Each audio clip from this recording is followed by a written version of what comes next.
Welcome back to my channel. आज हम पढ़ने वाले हैं ऑब्जेक्ट ओरिएंटेड प्रोग्रामिंग में ऊप्स के कंसेप्ट को, जिसमें हमारा जो एक मेन टॉपिक है पॉलीमॉर्फिज्म, उसको हम डिस्कस करेंगे, इस कंसेप्ट को और इसके टाइप्स को, और आप फंक्शन ओवरलोडिंग को भी देखेंगे।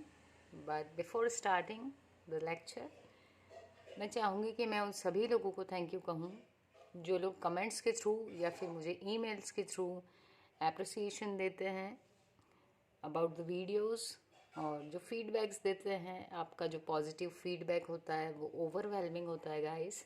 Thank you so much. और ऐसे इसी तरह मेल्स भेजते रहिए एंड कमेंट्स भी करते रहिए, क्योंकि आपके मेल्स एंड एप्रिसिएशंस काफ़ी अच्छे लगते हैं एंड मोटिवेट करते हैं कि यस, मैं कुछ अच्छा काम कर रही हूँ और करते रहना चाहिए, है ना। तो once again thank you so much. चलिए तो फिर आज हम शुरू करते हैं पॉलीमॉर्फिज्म के बारे में। तो पॉलीमॉर्फिज्म का मीनिंग होता है one name and multiple forms. तो अगर कोई भी ऐसी चीज़ है जो नाम तो उसका एक ही है लेकिन काम बहुत सारे कर रही है। जैसे हम यदि एक रियल लाइफ एग्जांपल लें, जनरली सिर्फ इस कंसेप्ट को समझने के लिए, कि कोई एक पर्सन है जो बाय प्रोफेशन कुछ है, मतलब मान लेते हैं कि वो एक टीचर है, ठीक, बाय प्रोफेशन। तो जब वो अपनी क्लास में होते हैं तो बीइंग अ टीचर वो डिसिप्लिन मेंटेन करते भी हैं एंड क्लास का डेकोरम मेंटेन करते हैं एंड स्टूडेंट्स को एक प्रॉपर इन्वायरमेंट देते हैं जिसमें उनकी स्टडी कम्प्लीटली अच्छे से हो पाए, जिसमें स्टूडेंट्स इतना हेल्दी इन्वायरमेंट रहे स्टूडेंट्स को कि वो अपने डाउट्स भी पूछ पाएँ एंड टीचर उनके जो डाउट्स हैं उनको सॉल्व कर पाएँ, और एक स्टडी का इन्वायरमेंट बहुत अच्छा रहे ताकि बच्चे फुल कंसंट्रेशन के साथ में पढ़ पाएँ। वही पर्सन जो अभी टीचर है, जब वो घर जाते हैं तो वो एक फैमिली मेम्बर रहते हैं। तो फैमिली में जो उनकी कुछ रिस्पॉन्सिबिलिटीज़ रहती हैं, जो पार्ट रहता है, वो उसको अच्छे से प्ले करते हैं, ठीक है। सोशल लाइफ होती है उनकी कुछ, जहाँ पर उनका जाना आना एंड ऑल, वो सब चीज़ों को मेंटेन करते हैं। उसके अलावा यदि वही पर्सन अपने फ्रेंड्स के बीच में है तो वो एक फ्रेंडली बिहेवियर करेगा, हंसी मजाक और जो भी एक फ्रेंड सर्कल में होती है वो सारी चीज़ें परफॉर्म करेंगे वो। तो पर्सन एक ही है लेकिन उनके जो रूल्स हैं वो डिफरेंट हो जाते हैं जिस तरह से। तो वन नेम मल्टीपल फॉर्म का कंसेप्ट भी उसी तरह से आता है।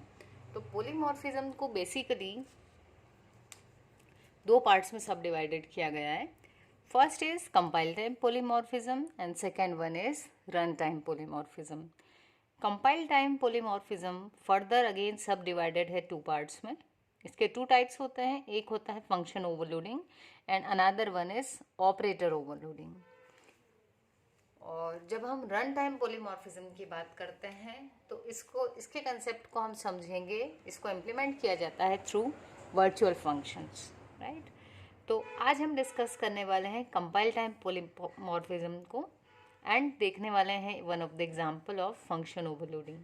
So let's begin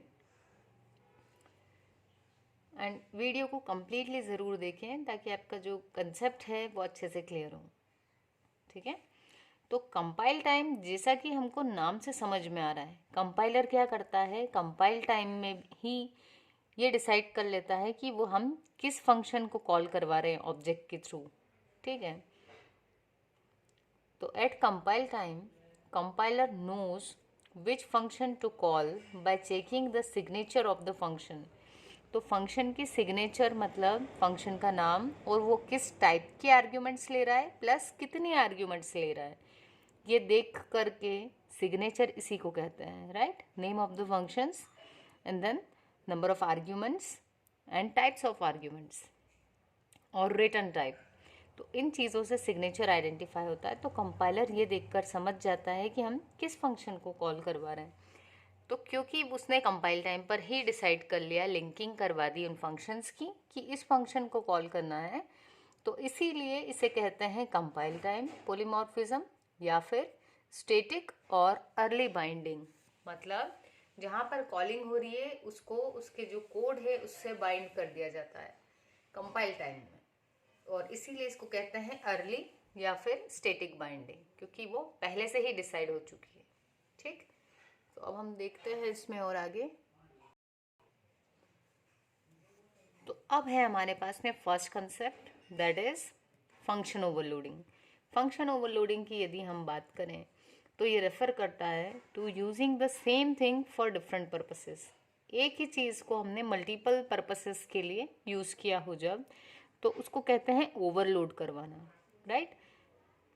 this process of using two or more functions with same name but differing in the signature is called function overloading.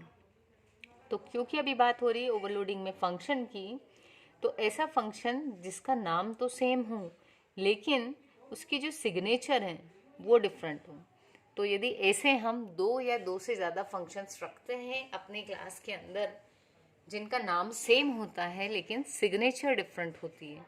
Signature मतलब कि उसकी आर्ग्यूमेंट्स के टाइप्स डिफरेंट हो या फिर नंबर ऑफ आर्ग्यूमेंट्स डिफरेंट हो, ठीक है।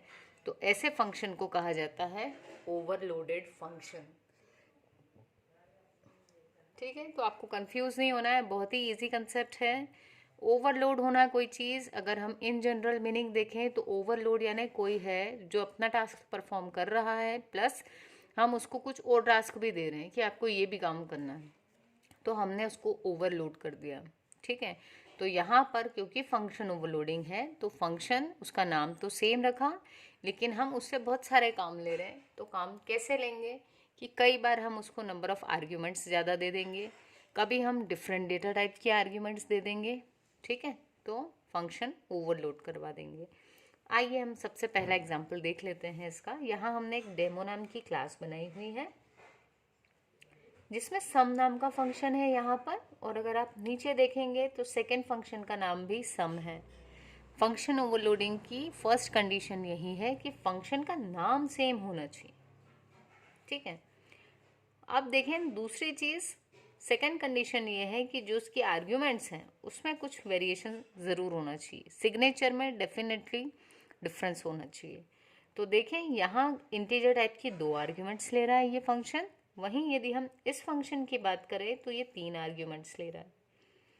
इसका काम है दो वैल्यूज़ को ऐड करवा के सम रिटर्न करना, एंड सेकेंड का भी काम है तीन वैल्यूज़ को ऐड करवा के सम रिटर्न करना, ठीक है। तो ऐसा क्यों करते हैं हम, नंबर ऑफ आर्ग्यूमेंट्स क्यों डिफरेंट रख रहे हैं?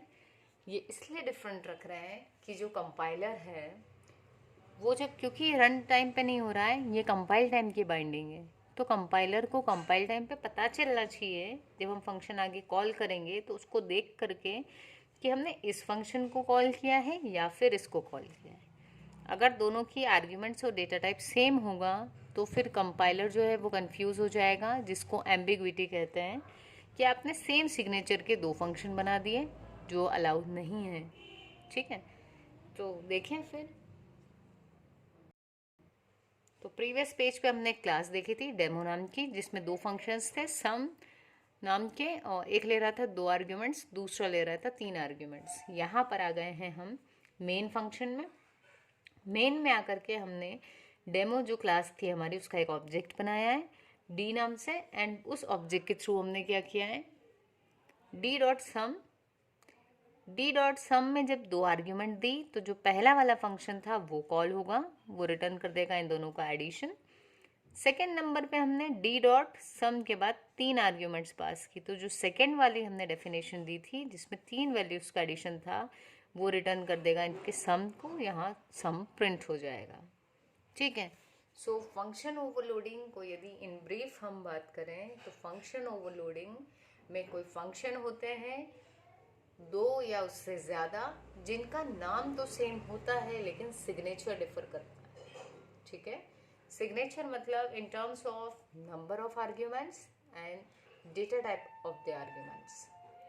सो गाइस, यदि आपको वीडियो समझ में आई हो तो उसको लाइक करें, चैनल यदि अभी भी सब्सक्राइब नहीं किया है तो सब्सक्राइब द चैनल, और यदि आपको लगता है कि वीडियो समझ में आ रही है अपने फ्रेंड्स से भी शेयर की जा सकती है तो please do share it with your friends also. Thank you.